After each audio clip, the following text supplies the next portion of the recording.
Hello everyone, welcome to my YouTube channel pharma researcher.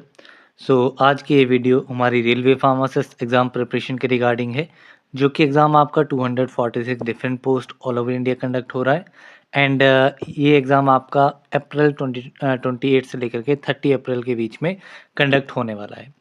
इसी exam को target करते हुए हमारे यूट्यूब चैनल फार्मा रिसर्चर पे ये सीरीज़ चल रही है, जिसमें हम सब्जेक्ट वाइज एग्ज़ाम प्रिपरेशन कर रहे हैं। जो भी सब्जेक्ट सिलेबस में मेंशन किए गए हैं वन बाय वन हम उनको कवर अप कर रहे हैं। आज की इस वीडियो में हम डिस्कस करने वाले हैं bio statistics and research methodology के important MCQ questions.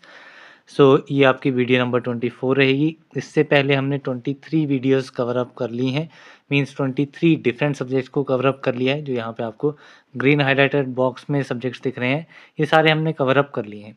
Biostatistics and research methodology ये हम अभी इस वीडियो में डिस्कस करेंगे। जो भी इंपॉर्टेंट टॉपिक्स हैं, इसमें डिफरेंट आपके टेस्ट आ जाते हैं, statistical test, different study design आते हैं। उन सभी के ऊपर इंपॉर्टेंट क्वेश्चन जो हैं वो यहाँ पे आपको देखने को मिलेंगे। यहाँ से बहुत ज़्यादा क्वेश्चन तो नहीं बनते हैं, 1 या 2 क्वेश्चन ही बनते हैं, तो इन क्वेश्चन में से आपको काफ़ी हेल्प मिल जाएगी। सिमिलर पैटर्न पे ही आपको क्वेश्चन देखने को मिलेगा। अगर आपको प्रीवियस वीडियोज़ आपने नहीं देखी हैं तो आप देख सकते हैं, चैनल पे प्लेलिस्ट क्रिएटेड है। प्लेलिस्ट का लिंक डिस्क्रिप्शन बॉक्स में है, आप जाकर के चेक कर सकते हैं। चलिए स्टार्ट करते हैं फिर आज के एमसीक्यू क्वेश्चन से। फर्स्ट क्वेश्चन देखते हैं। फर्स्ट क्वेश्चन है, one sample T test is use to test a single sample when the dash is unknown. ठीक है, वन सैंपल टी टेस्ट जो है यह कब यूज़ किया जाता है? ये तब यूज़ किया जाता है जब आपका सिंगल सैंपल है एंड उसमें पॉपुलेशन वेरिएंस जो है वो अननोन है। In that case one sample T test is used. यहाँ पे आपका option A is correct. Next question है, one sample T test is use for. One sample T test जो है ये आपका पैरामीट्रिक डेटा के लिए यूज़ किया जाता है। बेसिकली आपके डिफरेंट टेस्ट रहते हैं, पैरामीट्रिक टेस्ट रहते हैं, नॉन पैरामीट्रिक टेस्ट रहते हैं। उसी के ऊपर यहाँ पे आपको काफ़ी इनिशियल क्वेश्चन देखने को मिलेंगे। टी टेस्ट जो है ये आपका पैरामीट्रिक टेस्ट में आता है। देन नेक्स्ट क्वेश्चन है, if the calculated value of T statistic lies in the critical reason the alternative hypothesis is. अगर टी टेस्ट की जो कैलकुलेटेड वैल्यू है वो क्रिटिकल रीजन में पाई जाती है, तो जो अल्टरनेटिव हाइपोथेसिस है दैट इज रिजेक्टेड। यहाँ पे आपका option C is correct. Next question है, if the sample size is 20 the test use for testing one sample mean is. अगर सैंपल साइज 20 है तो उसके लिए जो टेस्ट यूज किया जाएगा वन सैंपल मीन को टेस्ट करने के लिए, तो that test is one sample T test. यहाँ पे आपका option B is correct. Next question है, which of the following is use to test significance between paired sample. Paired samples के बीच में सिग्निफिकेंस को टेस्ट करना है, तो उसके लिए आपका पेयर्ड टी टेस्ट रहता है। यहाँ पे आपका option D is correct. Then next question है, dash test is used when the variance of the two populations are unequal. ठीक है, इनमें से कौन सा टेस्ट यूज किया जाता है जब दो पॉपुलेशन के बीच में जो वेरिएंस है वो अनइक्वल है। तो अनइक्वल के लिए आपका अनपूल्ड टी टेस्ट रहेगा। यहाँ पे आपका option B is correct. Next question है, paired T test is also known as. Pair T test को डिपेंडेंट टी टेस्ट भी कहा जाता है, as well as repeated measures T test and correlated T test. ये तीनों ही नाम जो है वो आपके पेयर टी टेस्ट के लिए यूज किए जाते हैं। यहाँ पे आपका option D all of the above is correct. Next question है, in a one way ANOVA different levels of factors is called as. ANOVA काफ़ी इंपॉर्टेंट है, समटाइम्स फुल फॉर्म पूछ ली जाती है। तो ANOVA is analysis of variance.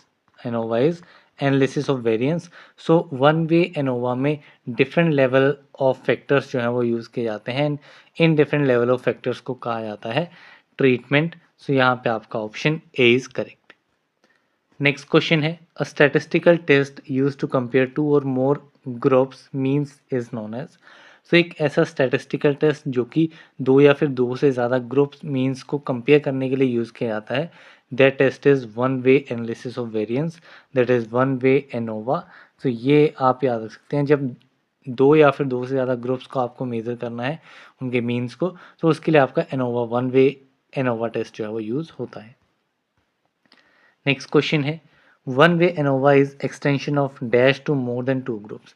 So one way ANOVA जो है ये आपकी एक्सटेंशन है, टी टेस्ट की ही एक्सटेंशन है। सो यहाँ पे आपका option D is correct. Next question है, ANOVA is use to identify and measure. ANOVA आपका एनालिसिस ऑफ वेरिएंस यूज किया जाता है to identify and measure the sources of variation. So यहाँ पे आपका option A is correct. Next question है, analysis of variance utilises. तो जो एनालिसिस ऑफ वेरिएंस है ये आपका यूटिलाइज करता है एफ टेस्ट को। तो यहाँ पे आपका option B is correct. Next question है, in one way ANOVA the variances are. One way ANOVA में जो वेरिएंसेस हैं वो विद इन द सैंपल्स होने चाहिए या बिटवीन द सैंपल्स या फिर टोटल होने चाहिए। तो यहाँ पे आपका option D all of the above is correct. Next question है, it is important that the dependent samples or related sample test the two samples taken in the study should be। so ये important है कि जो dependent samples होते हैं या related samples test होते हैं उसमें जो 2 samples लिए जाते हैं स्टडी में वो आपके सेम सैम्पल साइज़ के होने चाहिए, उनका सैम्पल साइज जो है वो आपका सिमिलर होना चाहिए। सो यहाँ पे आपका option C is correct. Next question है, Dash is that branch of statistics that deals with the uncertainty in decision making and provides a base to make scientific decision। तो ये ब्रांच आपकी रहती है स्टैटिस्टिकल इंटरफेरेंस।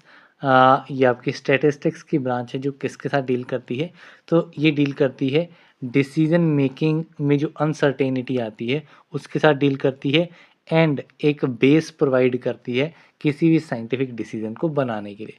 सो ये आपकी रहती है statistical inference. Then next question है, dash test follows assumptions about population parameters. Population parameters के ऊपर अजम्पशंस को फॉलो कौन सा टेस्ट करता है, तो this test is parametric test. So यहाँ पे option A is correct. Next question है, while computing F ratio customarily the larger variance is taken as. तो जब एफ रेशियो को कैलकुलेट कर रहे हैं तो उस केस में लार्ज वेरिएंस जो है ये आपका एज अ न्यूमरेटर यूज़ किया जाता है। तो यहाँ पे आपका option B is correct. Next question है, the greater the differences between the means the likelihood of rejecting null hypothesis. ठीक है, सो जितना ज़्यादा डिफरेंस रहेगा मीन्स के बीच में सो नल हाइपोथेसिस को रिजेक्ट करने की प्रोबेबिलिटी या लाइकलीहुड जो है वो उतनी ही ज़्यादा रहेगी। तो आप कह सकते हैं ये डायरेक्टली प्रोपोर्शनल होता है, जितना ज़्यादा डिफरेंस है उतना ही ज़्यादा चांस ही रहेंगे कि आपकी नल हाइपोथेसिस जो है वो रिजेक्ट हो जाए। नेक्स्ट क्वेश्चन है, if data is ordinal or nominal which of the following test is not used. अगर डाटा ऑर्डिनल या फिर नॉमिनल है तो इनमें से कौन सा टेस्ट जो है वो यूज़ नहीं किया जाएगा। सो इसमें आपका पैरामीट्रिक टेस्ट यूज़ नहीं होते हैं, इसमें नॉन पैरामीट्रिक टेस्ट यूज़ किए जाते हैं जैसे कि आपका Kruskal Wallis test, Mann Whitney U test. So these different non parametric test are used. कब यूज़ किए जाते हैं, जब डाटा जो है वो ऑर्डिनल या फिर नॉमिनल रहता है। नेक्स्ट क्वेश्चन है, if metric data is skewed the choice of statistical test should be. अगर मेट्रिक डाटा जो है वो स्क्यू हो गया है तो उस केस में आपका जो टेस्ट यूज़ किया जाता है that particular test is non parametric test. So यहाँ पे आपका option A is correct. Next question है, if the data is paired but skewed which are the following test is used. अगर डाटा जो है वो पेयर्ड है लेकिन स्क्यूड है, ठीक है, पेयर्ड भी है एंड स्क्यूड भी है, तो इनमें से जो टेस्ट यूज़ किया जाएगा the test is Wilcoxon signed rank test. So यहाँ पे आपका option D is correct. Next question है, the statistical test used to test the differences in medians of 3 independent groups. अब 3 इंडिपेंडेंट ग्रुप्स में medians में क्या डिफरेंस आ रहा है उसको टेस्ट करने के लिए जो आपका टेस्ट स्टैटिस्टिकल टेस्ट यूज़ किया जाता है the test is Kruskal Wallis test. So यहाँ पे आपका option B is correct. Next question है, non parametric test use for comparing two independent metric data sets is. ठीक है, so 2 independent metric data sets को कंपेयर करने के लिए कौन सा नॉन पैरामीट्रिक टेस्ट यूज किया जाता है, so this test is Mann Whitney U test. So यहाँ पे option C is correct. Next question है, non parametric test use for comparing two independent categorical parameters. अब यहाँ पे दो इंडिपेंडेंट कैटेगोरियल सैंपल्स की बात की गई है जिसमें सैंपल साइज आपका लेस देन 20 है, तो इसके लिए आपका टेस्ट यूज किया जाता है फिशर एग्जैक्ट टेस्ट। तो यहाँ पे आपका option B is correct. Next question है for categorical data non parametric test equivalent to paired T test is. So categorical data में आपका जो नॉन पैरामीट्रिक टेस्ट इक्विवेलेंट होता है टू पेयर्ड टी टेस्ट, वो टेस्ट कौन सा है? So this non parametric test is McNemar's test. So यहाँ पे आपका option D is correct. Then next question है dash are not dependent upon the restrictive normality assumptions of the population. ठीक है, रेस्ट्रिक्टिव जो नॉर्मेलिटी अजम्पशंस होती हैं population की, उस पर कौन सा टेस्ट जो है वो डिपेंड नहीं करता है। तो डिपेंड करने वाले आपके पैरामीट्रिक टेस्ट होते हैं, स्टैटिस्टिकल टेस्ट होते हैं, मैथमेटिकल टेस्ट होते हैं, लेकिन नॉन पैरामीट्रिक टेस्ट जो है वो आपकी नॉर्मेलिटी अजम्पशंस पे डिपेंड नहीं करते हैं। सो यहाँ पे आपका option A is correct. Next question है sampling distribution of R that is run test can be approximated by dash with defined mean and standard deviation. तो जो सैम्पलिंग डिस्ट्रीब्यूशन होती है रन टेस्ट में, वो आपकी अप्रॉक्सीमेट की जाती है बाय बाइनोमियल डिस्ट्रीब्यूशन मेथड। तो यहाँ पे आपका option D is correct. Next question है the Mann Whitney U test is counterpart of the dash to compare the means of two independent population. So दो independent population के means को compare करने के लिए मैन विटनी यू टेस्ट जो है ये किसका काउंटर पार्ट है, ये किसका अल्टरनेटिव है? So it is the counterpart of t test. So यहाँ पे आपका option A is correct. Next question है the dash is a non parametric alternative to t test for related samples. अब related samples के लिए t test का alternative non parametric test कौन सा है? So this one is Wilcoxon test. So यहाँ पे आपका option C is correct. Next question है Kruskal Wallis test is the non parametric alternative to the. तो जो क्रुस्कल वॉलेस टेस्ट है ये आपका नॉन पैरामीट्रिक अल्टरनेटिव है किसके लिए? So it is the non parametric alternative to one way ANOVA. So यहाँ पे आपका option C is correct. Next question है one of the below non parametric test which relies on the calculation of ranks. ठीक है, कौन सा non parametric test जो है वो रैंक्स की कैलकुलेशन पे रिलाई करता है? So this test is Mann Whitney, Spearman's rho, Wilcoxon. तो ये सारे टेस्ट जो हैं वो रैंक्स की कैलकुलेशन के ऊपर रिलाई करते हैं and these all are the non parametric test. So यहाँ पे आपका option D all of the above is correct. Next question है the dash test is calculated by ranking all of the participant scores from lowest to highest and adding up the ranks separately for each condition। तो इनमें से कौन सा test जो है वो calculate किया जाता है by ranking all the participant scores. ठीक है, जितने भी पार्टिसिपेंट्स के स्कोर हैं सभी को लो से लेकर के हाई तक जो है वो रैंक किया जाएगा एंड उस पर रैंक्स ऐड किए जाते हैं हर एक कंडीशन के लिए। So this particular test is Mann's Whitney test. तो यहाँ पे आपका option A is correct. Next question है the dash test is calculated by taking the difference between two sets of scores and ranking them from highest to lowest. अब ये test हमें बताना है कौन सा ऐसा टेस्ट है जो कि कैलकुलेट किया जाता है, जो दो सेट्स रहते हैं स्कोर्स के उसके बीच में डिफरेंसेस को कैलकुलेट करके एंड इसमें रैंकिंग की जाती है हाईएस्ट टू लोएस्ट। सो ये टेस्ट आपका कौन सा कहलाता है? This test is Wilcoxon test. तो यहाँ पे आपका option C is correct.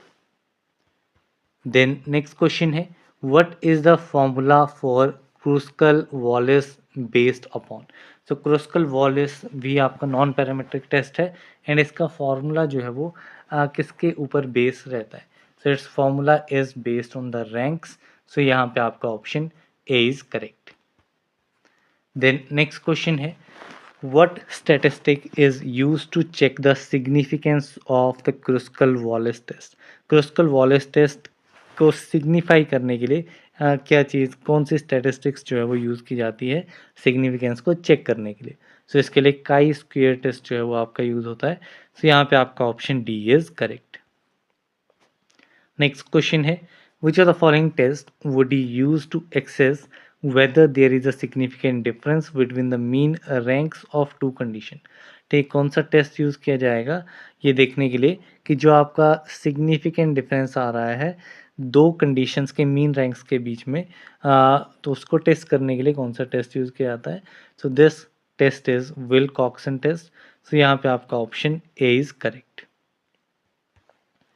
Next question है concluding that there is an effect when in reality no effect exist is known as. ठीक है, बेसिकली क्या है कि ये कंक्लूड किया जा रहा है कि वहाँ पे कोई इफेक्ट है, ठीक है, बट एक्चुअल में कोई इफेक्ट एग्जिस्ट नहीं करता है। अगर हम एरर्स की फॉर्म में बात करें कि आपने एक प्रोसेस परफॉर्म किया, प्रोसेस में आपको लग रहा है कि कोई एरर जो है वो है, या आपकी इंटरप्रिटेशन है कि एरर है, बट जो एक्चुअल प्रोसेस हुआ है इसमें कोई भी एरर एक्चुअल में नहीं है। ठीक है, सो अगर आपको लग रहा है एरर है बट एक्चुअल में एरर नहीं है तो वो आपका किस में आता है, it comes under type 1 error. So यहाँ पे आपका ऑप्शन बी जो है वो करेक्ट आंसर रहेगा।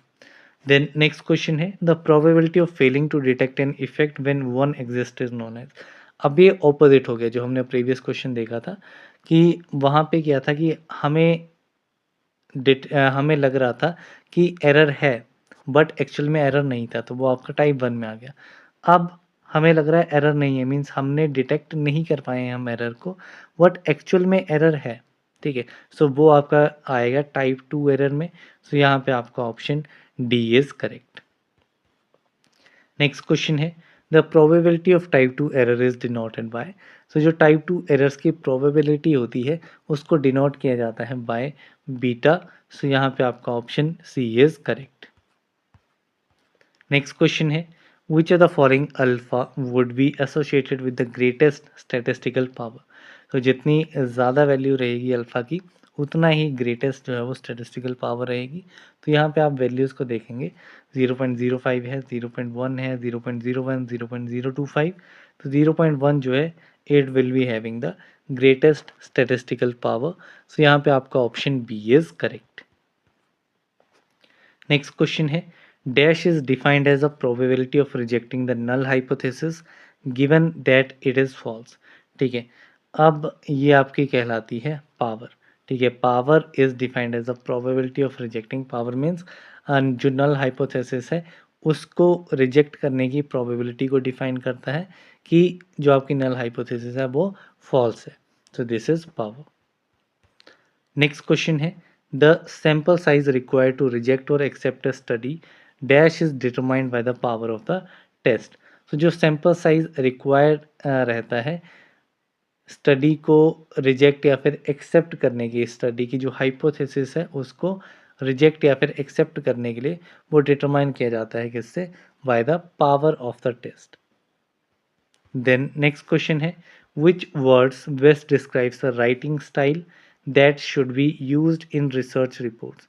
ठीक है, अब कौन से वर्ड्स जो हैं बेस्ट डिस्क्राइब करेंगे राइटिंग स्टाइल को जो कि यूज़ किए जाते हैं रिसर्च रिपोर्ट्स में।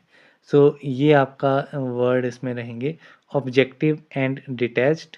सो यहाँ पे आपका option A is correct. Next question है good research reports will always. तो जो अच्छी रिसर्च रिपोर्ट्स होंगी वो हमेशा फोकस करेंगी on addressing the research objective. आपने कोई आपका कोई रिसर्च ऑब्जेक्टिव है उसी को आप फुलफिल करेंगे एंड उसी के रिगार्डिंग इंफॉर्मेशन कलेक्ट करके आप एक रिपोर्ट क्रिएट करेंगे। ठीक है, सो एक गुड रिसर्च रिपोर्ट किसे कहा जाएगा जो कि रिसर्च के ऑब्जेक्टिव्स को एड्रेस करते हुए पूरी फोकस्ड रहेगी। तो यहाँ पे option D is correct. Next question है रेफरेंसेस मीन्स। सो रेफरेंसेस का मीनिंग क्या है। सो रेफरेंसेस बेसिकली आपने अपनी रिसर्च को प्रूव करने के लिए जहाँ से भी सोर्सेज लिए हैं बेसिकली, ठीक है, कहाँ से आपने डाटा कलेक्ट किया है वो सारा डाटा जो है वो उसको साइट किया जाता है। साइटेशन मीन्स आपने 50 लिटरेचर्स आपने पब्लिकेशन देखी, वहाँ से आपने डाटा कलेक्ट किया है। सो वो आपकी साइटेशन हो जाएगी, उसमें आपके सभी इन 50 स्टडीज़ की ऑथर एफिलिएशंस आ जाएंगी कि किसने ये 50 रिसर्च जो है वो प्रोसीड करी हैं। ठीक है, तो इसमें list of literature cited in the report जो है वो आ जाएगा। So option B is correct. Next question है an abstract is, so abstract क्या है? सो एब्स्ट्रैक्ट बेसिकली क्या रहता है? इट इज़ अ साइनॉप्सिस, और आप कहेंगे ये बेसिकली काफ़ी शॉर्ट समरी रहती है आपके रिसर्च रिपोर्ट की, जिसमें basic aim, objective, methods, results, discussion सारे एकदम ओवरव्यू टाइप जो है वो इसमें दिया रहता है। नेक्स्ट क्वेश्चन है summary of whole report and major conclusions are given in, so whole report की समरी एंड मेजर कंक्लूजन आपका एब्स्ट्रैक्ट में दिया जाता है, तो यहाँ पे option A is correct. Next question है which of the following is और आर ऑब्जर्वेशनल स्टडीज, इनमें से ऑब्जर्वेशनल स्टडीज कौन कौन सी हैं? सो ऑब्जर्वेशन में आपकी डिस्क्रिप्टिव एंड एनालिटिकल दोनों टाइप्स की जो है वो आपकी ऑब्जर्वेशनल स्टडीज रहती हैं, सो यहाँ पे आपका option C both A and B is correct. Next question है cohort studies are categorized under the, तो जो कोहोर्ट स्टडीज हैं उनको कैटेगराइज किया जाता है under analytical methods, so option B is correct. Next question है which of the following is और आर एनालिटिकल स्टडीज, इनमें से एनालिटिकल स्टडीज जो हैं वो कौन सी हैं? तो एनालिटिकल स्टडीज में आपकी कोहोर्ट स्टडीज आ जाएंगी, case control studies, cross sectional surveys, ये सारे आपके कौन से आते हैं एनालिटिकल स्टडीज में, तो यहाँ पे आपका option D all of the above is correct. Next question है dash studies are conducted in a specific time period which does not contain follow up and inquires, ठीक है। सो कौन सी स्टडीज़ होती हैं जो कि एक स्पेसिफिक टाइम पीरियड के लिए कंडक्ट होती हैं एंड इनमें कोई भी फॉलो अप या फिर इंक्वायरीज टाइम नहीं होता है? So these types of studies are cross sectional studies, so यहाँ पे आपका option B is correct. Next question है which of the following is और आर डिस्क्रिप्टिव स्टडीज, इनमें से कौन सी डिस्क्रिप्टिव स्टडीज होंगी? तो डिस्क्रिप्टिव स्टडीज में आपकी आ जाएंगी case reports, case series, population studies, these all are the descriptive studies, so option D all of the above is correct. Next question है dash studies begin with the outcome and do not follow people over time, ठीक है। सो कौन सी ऐसी studies हैं जो कि outcome के साथ स्टार्ट होती हैं एंड इसमें पीपल्स लोगों को एक पर्टिकुलर टाइम के लिए फॉलो नहीं किया जाता है? So these type of studies are case control studies, so option A is correct. Next question है which of the following is और आर द एक्सपेरिमेंटल स्टडीज़, इनमें से कौन सी एक्सपेरिमेंटल स्टडीज़ हैं? तो एक्सपेरिमेंटल स्टडीज़ में आपकी रेंडमाइज कंट्रोल्ड आ जाती हैं, cross over, non randomize, these all are the experimental studies, so option D all of the above is correct. Next question है dash is a special group of people who have been selected according to some defining characteristics and they have certain disease risk factors और health outcome, ठीक है। तो ऐसे special group of peoples हैं जिनको select किया जाता है कुछ डिफाइनिंग कैरेक्टरिस्टिक्स के बेसिस पे एंड उनमें कोई सर्टेन डिजीज रिस्क फैक्टर्स रहते हैं या फिर हेल्थ आउटकम्स रहते हैं, so these are the cohort, ठीक है, these are known as cohort, so option A is correct. Next question है cohort studies are also known as, cohort studies को फॉलोअप स्टडीज भी कहा जाता है, तो यहाँ पे आपका option C is correct. Next question है which of the following is और आर कोहोर्ट स्टडीज, इनमें से कोहोर्ट स्टडीज आइडेंटिफाई करनी है, तो कोहोर्ट स्टडीज आपकी रेट्रोस्पेक्टिव हो सकती हैं, प्रोस्पेक्टिव हो सकती हैं, टाइम सीरीज स्टडीज हो सकती हैं, तो यहाँ पे आपका option D all of the above is correct. Then next question है dash cohort studies follow subjects from presence of risk factors और exposure to development of disease और outcomes, so these type of cohort studies are known as prospective studies, जो कि subjects को follow करते हैं from the presence of risk factor, जब उसमें risk factor की प्रेजेंस है तब से लेकर के जब तक उनमें डिजीज़ डेवलप नहीं हो जाता या आउटकम नहीं आ जाता तब तक उनको फॉलो किया जाता है, so these are the prospective studies. Then next question है dash cohort studies identify a population with and without the risk factor or exposure based on past records and then access if they had developed the disease or outcome at the time of studies. So ये studies आपकी क्या हैं? These are the retrospective studies, ठीक है। Basically इसमें क्या है कि हम लोगों को फॉलो नहीं कर रहे हैं। हमने एक पुराना टाइम पीरियड देख लिया जैसे 2000 से 2005 तक, ठीक है। इसमें कुछ पॉपुलेशन रिस्क पॉपुलेशन है। अब इस रिस्क पॉपुलेशन में हमने देखा कि इनमें 5 साल के बाद आफ्टर 5 ईयर्स यानी कि 2010 में जो है वो इनमें क्या डिज़ीज़ डेवलप हुआ है या क्या आउटकम आया है, तो वो आपकी आती हैं रेट्रोस्पेक्टिव, ठीक है। देन नेक्स्ट क्वेश्चन है analytical studies are also known as. Analytical studies को इन्फेरेंशियल स्टडीज़ भी कहा जाता है, so option D is correct. Next question है experimental studies are also known as. Experimental studies को इंटरवेंशनल स्टडीज़ भी कहा जाता है, तो यहाँ पे आपका option A is correct. Next question है dash studies compare the effect of treatments और interventions with controlled in humans, ठीक है। So these type of studies are experimental studies जिनमें ट्रीटमेंट या फिर इंटरवेंशन के इफेक्ट को कंपेयर किया जाता है कंट्रोल ग्रुप के साथ इन ह्यूमंस। नेक्स्ट क्वेश्चन है phase 1 study is conducted in a dash of healthy volunteers to determine whether a drug or treatment method is safe. तो सेफ्टी के लिए फेज 1 स्टडीज़ परफॉर्म की जाती हैं जिसमें अराउंड 20 टू 80 लोगों को हेल्दी वॉलंटियर्स को लिया जाता है। उनमें देखा जाता है कि जो ड्रग या ट्रीटमेंट मेथड है वो सेफ है या नहीं। नेक्स्ट क्वेश्चन है phase 2 study is conducted in dash number of target population to determine the treatment effect of a drug or treatment method.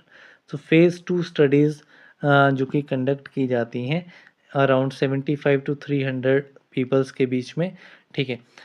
किस लिए परफॉर्म की जाती हैं, ये कंडक्ट की जाती हैं to determine the treatment effect of a drug or treatment method, कि ट्रीटमेंट मेथड या फिर ट्रीटमेंट जो ड्रग का ट्रीटमेंट इफेक्ट है वो कैसा आ रहा है उसको डिटरमाइन करने के लिए।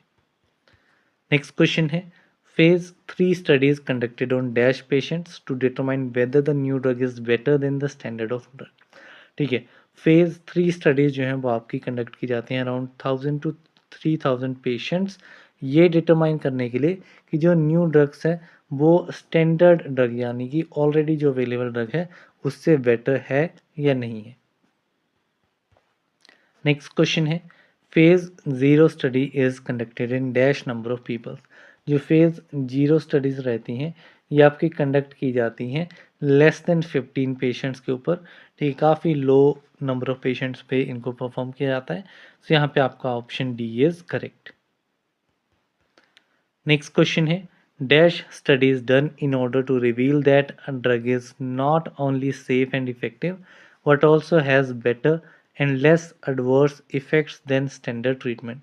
सो ये आपकी स्टडीज़ जो हैं ये आपकी रहती हैं फेज़ 3 स्टडीज़, जो कि ये रिवील करने के लिए परफॉर्म की जाती हैं कि जो ड्रग है वो ना कि सिर्फ सेफ़ है बल्कि इफ़ेक्टिव भी है, ना कि सेफ़ एंड इफ़ेक्टिव है बट इसमें better and less adverse effect हैं than the standard treatment.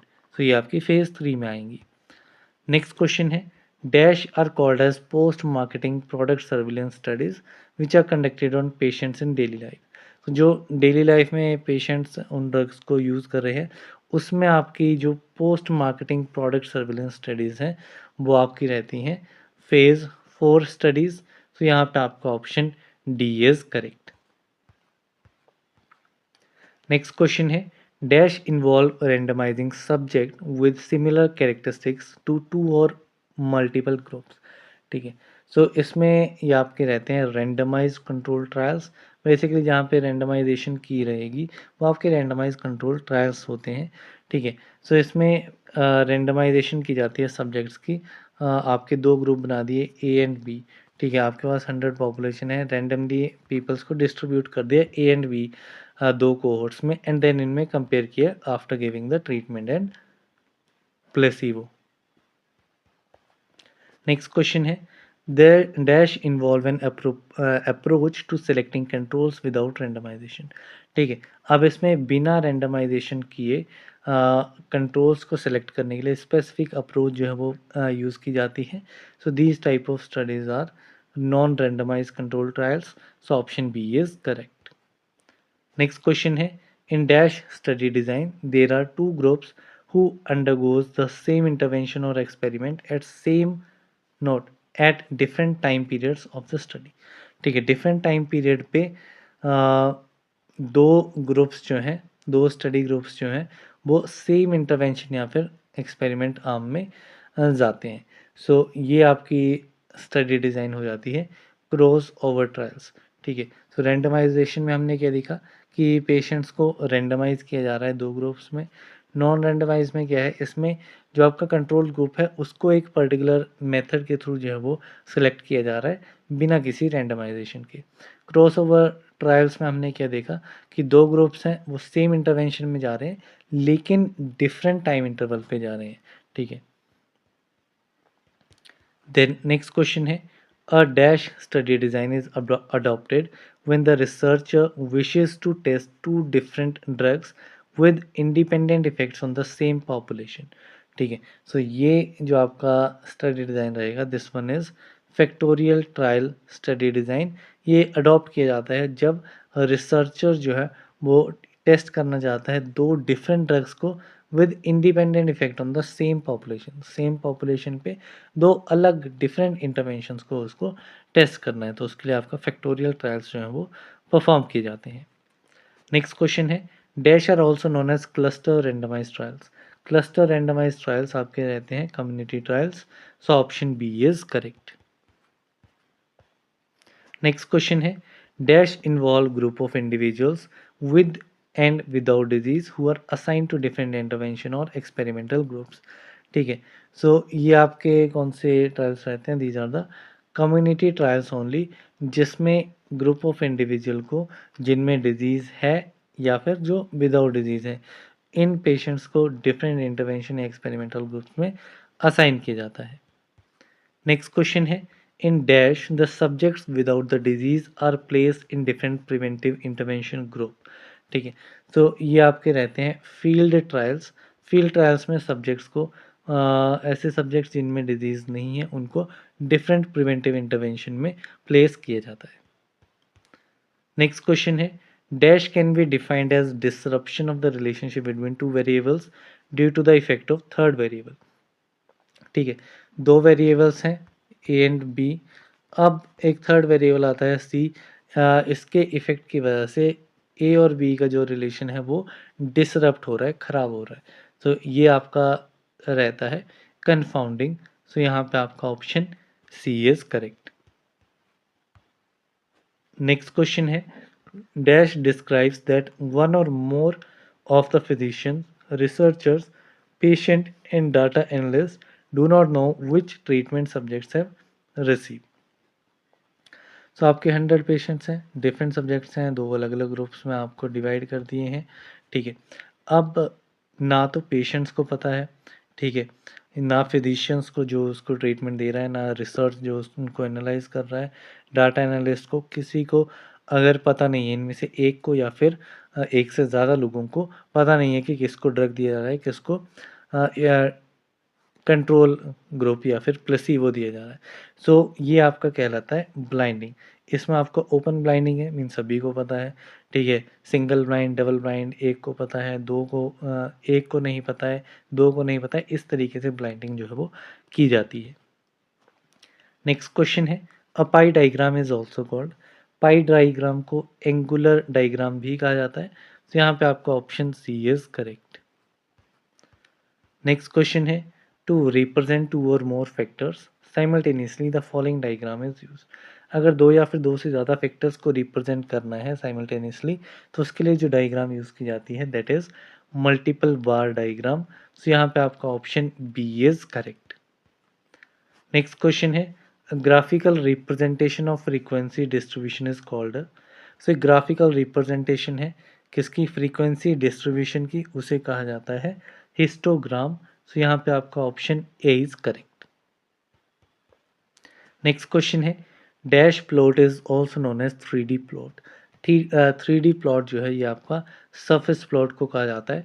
So option C is correct. Next question है, dash plot is also known as 2D plot. 2D plot जो है ये आपका रहता है काउंटर प्लॉट। सो यहाँ पे आपका ऑप्शन बी इज करेक्ट। सो इसी के साथ में हमारे 82 क्वेश्चंस यहाँ पे हमने कवर अप कर लिए हैं। नेक्स्ट वीडियो आपकी कल ही आ जाएगी, तो आप देख सकते हैं सुबह अपलोड हो जाएगी।